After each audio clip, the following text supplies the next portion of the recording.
Dieu vous bénisse. Je sais que d'autres sont dans des voitures, dans des avions, dans des trains. Que Dieu Tout-Puissant bénisse tout un chacun. Ce matin, nous voulons écouter la parole de Dieu. Nous allons lire ensemble dans Ecclésiaste chapitre 3, le verset 1 à 8. Ce matin, j'ai choisi par la grâce de Dieu de lire avec vous un texte d'Ecclésiaste au chapitre 3, le verset 1 à 8. Je commence ma lecture. Il y a un temps pour tout, un temps pour toutes choses sous les yeux, un temps pour naître et un temps pour mourir, un temps pour planter et un temps pour arracher ce qui a été planté, un temps pour tuer et un temps pour guérir, un temps pour abattre et un temps pour bâtir, un temps pour pleurer et un temps pour rire, un temps pour se lamenter et un temps pour danser, un temps pour lancer des pierres et un temps pour ramasser des pierres, un temps pour embrasser et un temps pour s'éloigner des embrassements, un temps pour chercher et un temps pour perdre, un temps pour garder et un temps pour jeter, un temps pour déchirer et un temps pour coudre, un temps pour se taire et un temps pour parler, un temps pour aimer et un temps pour haïr, un temps pour la guerre et un temps pour la paix. Bref, il y a un temps pour tout. J'ai intitulé ma réflexion de ce matin, il y a un temps pour tout. Il y a un temps pour tout dans ta vie. Il y a un temps pour tout dans ma vie. De fois, la confusion que nous avons, c'est parce que nous ne savons pas exactement quel temps nous sommes. Les tohu-bohu qui viennent dans nos vies, c'est tout simplement parce que nous ne savons pas à quel temps nous sommes. Chers amis, le texte de ce matin est tiré du livre d'Ecclésiaste. Comme vous le savez bien, Ecclésiaste est l'un des livres qui appartient au livre poétique de la Bible. Son auteur s'appelle Qoéleth et Salomon, mais la plupart des traditions attribuent les livres d'Ecclésiaste au roi Salomon. En examinant les écrits de ces livres, le chapitre 1 et le chapitre 2 nous parlent de la vanité. Quand vous parcourez le chapitre 1, vous parcourez le chapitre 2, non, le mot « tout est vanité » y apparaît le plus souvent. Mais le chapitre que nous venons de commencer, que nous venons de lire ce matin, qui est le chapitre 3, dans sa grande partie, il nous parle du temps. Il nous parle du temps. Voilà pourquoi j'ai choisi de réfléchir. Il y a un temps pour tout. Il y a un temps pour tout. Mon frère, ma soeur, réalise que dans ta vie, il y a un temps pour tout. Le temps est un cadeau de Dieu. Quand tu vois le temps dans ta vie là, avoir un temps, c'est un cadeau de Dieu. Nous devons en profiter. Tu as le temps, profite de ce temps-là. Car le temps passé ne revient plus. Le temps est très précieux pour nous. Celui qui gaspille son temps le regrettera plus tard. Le temps joue un rôle important dans l'accomplissement de notre destinée sur la terre. Alors, la grande question que je dois me poser ce matin, avant d'aller plus loin, qu'est-ce que cela signifie? Il y a un temps pour tout. Qu'est-ce que cela signifie? Il y a un temps pour tout.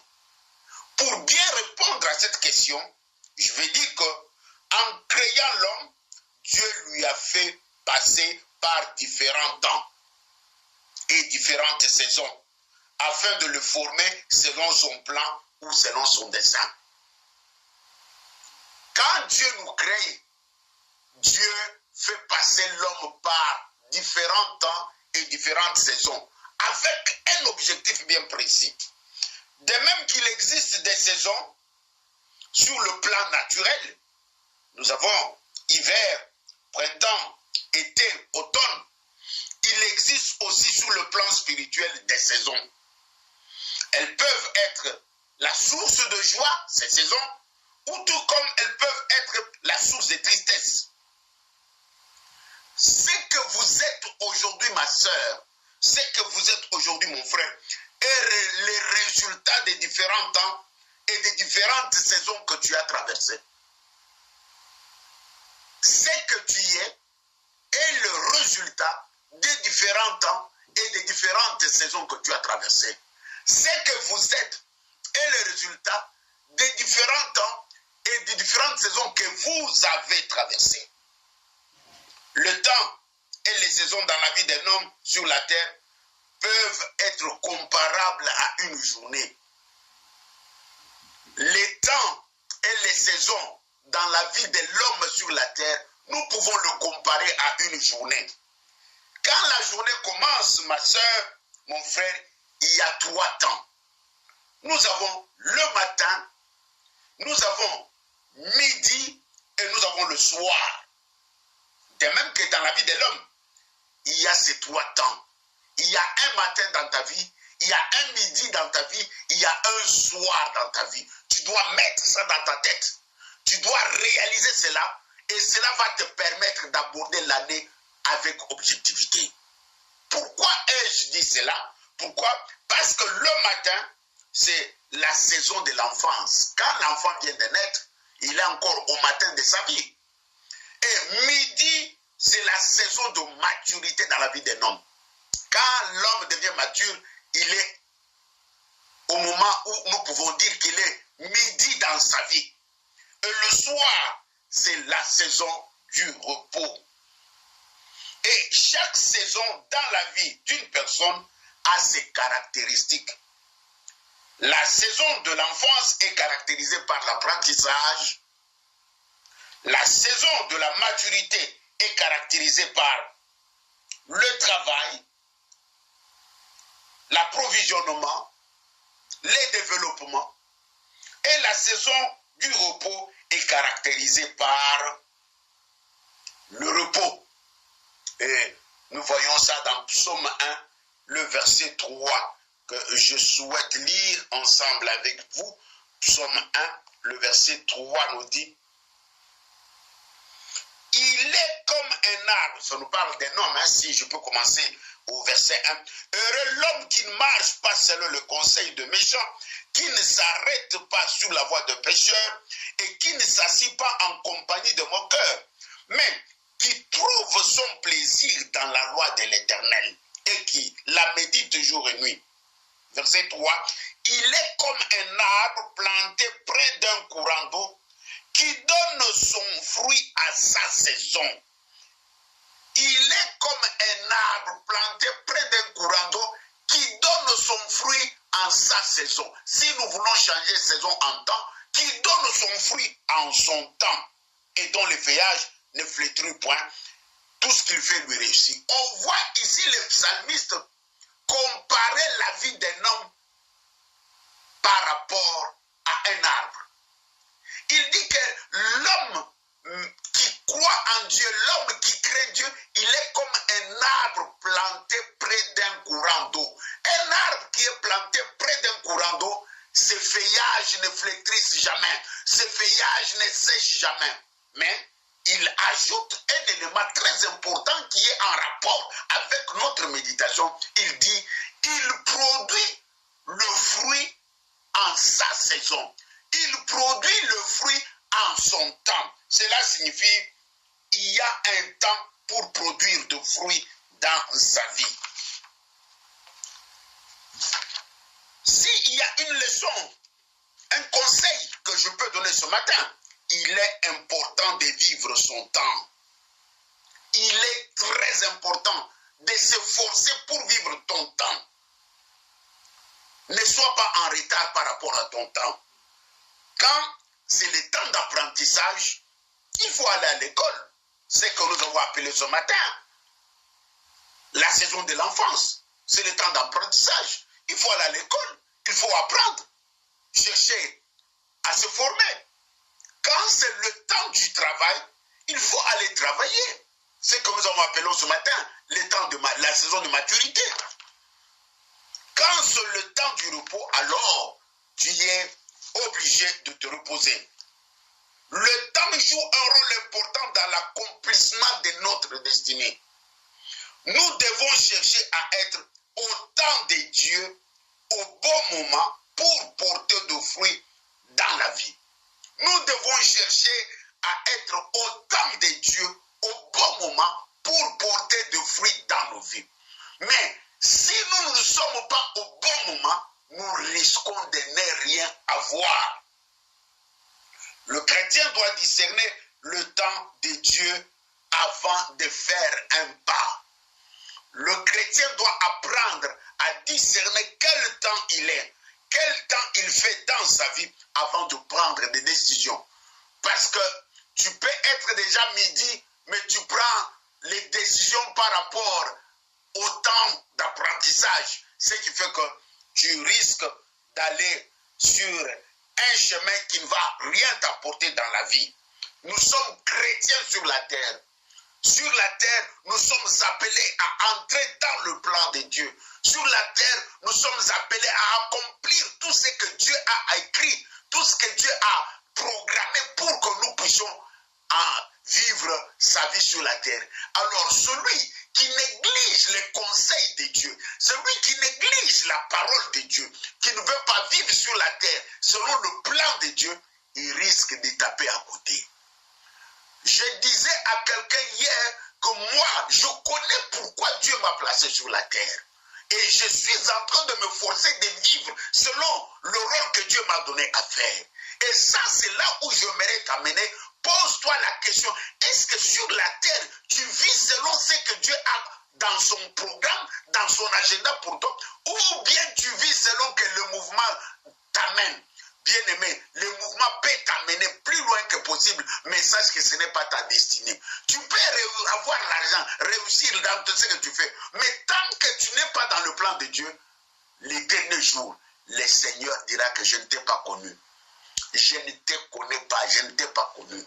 Ce matin, le but est de vivre selon le temps de Dieu et selon le plan de Dieu. Savoir gérer le temps dans la vie est très important, car ce que l'homme fait de son temps, c'est ce qu'il devient dans la vie. Je suis le résultat de la manière dont j'ai géré mon temps hier, les années antérieures. Tu es le résultat de la manière dont tu as géré ton temps les années antérieures. Et aujourd'hui, la manière de gérer mon temps détermine ce que je serai demain. Ce que tu seras demain, ma soeur, est déterminé par la manière dont tu gères le temps aujourd'hui. Un homme qui ne sait pas discerner le temps et les saisons dans sa vie ne peut rien faire. Un homme qui ne sait pas discerner les saisons et le temps dans sa vie ne peut rien atteindre. Un homme qui ne sait pas discerner le temps et les saisons dans sa vie n'aura aucun objectif. Un homme qui ne sait pas discerner le temps et les saisons dans sa vie ne peut pas réussir. Et un homme qui ne sait pas discerner le temps et les saisons ne peut pas remporter aucune victoire dans sa vie. Cela me pousse à lire avec vous Ecclésiaste 9, verset 11. 2 secondes, je fais ma Bible. Ecclésiaste 9, le verset 11 nous dit quelque chose de très important par rapport à...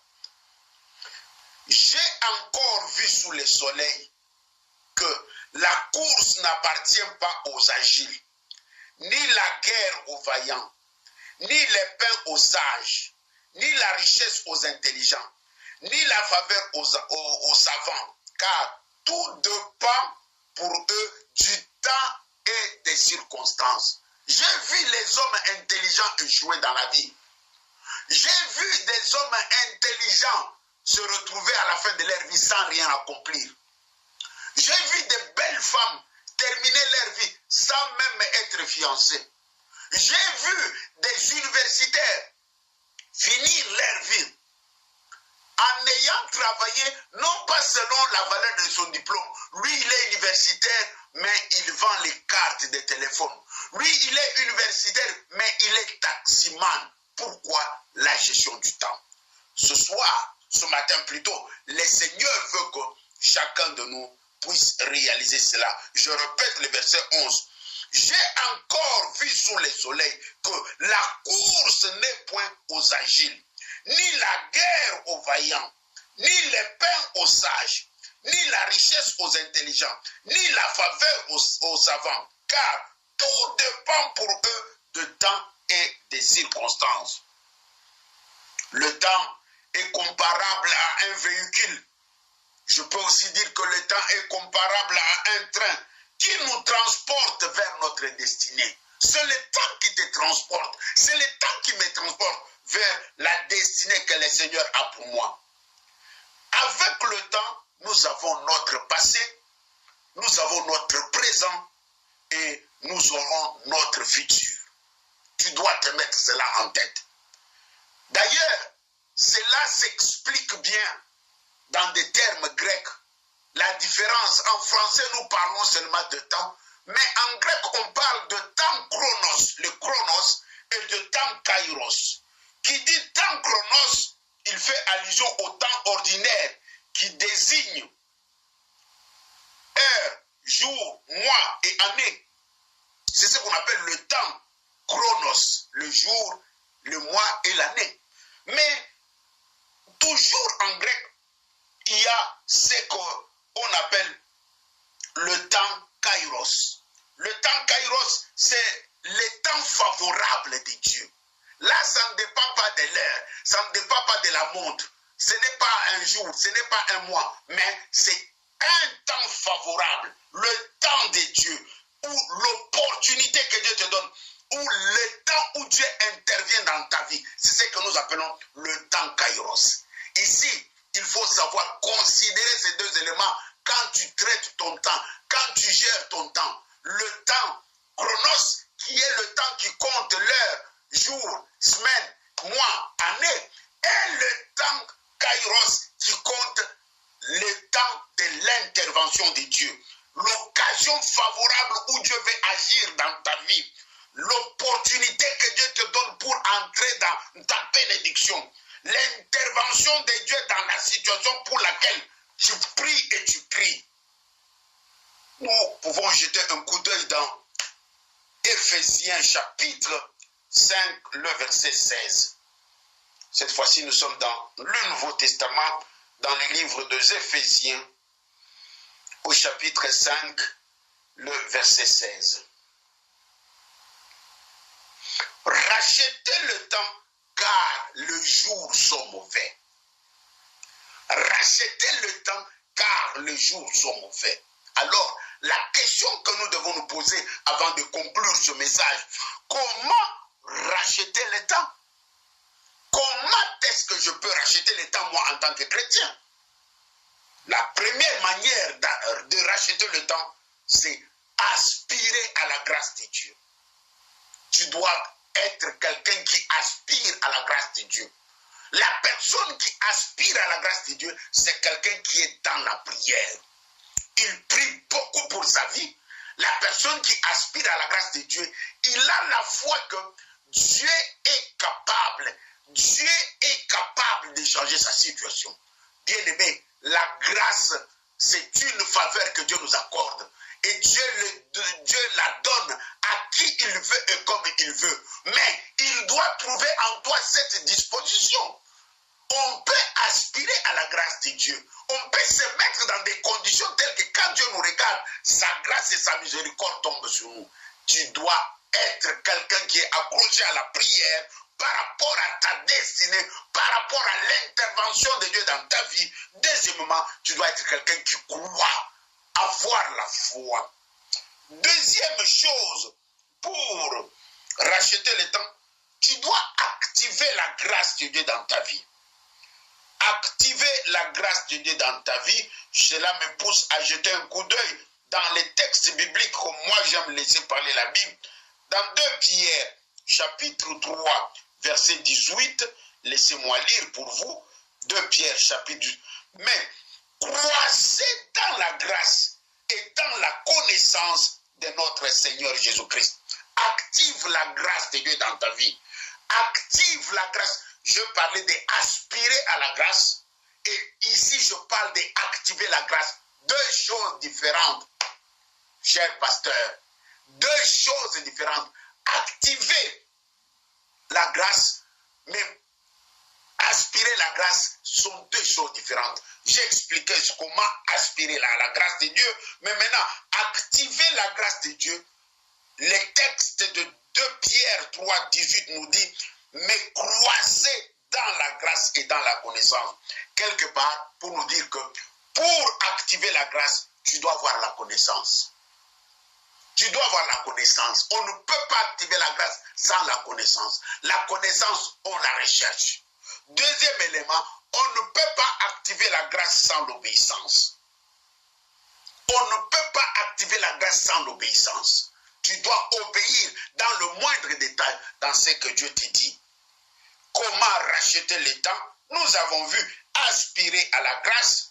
Nous avons vu activer la grâce. Et le dernier élément, c'est saisir les opportunités. Non, saisir les opportunités.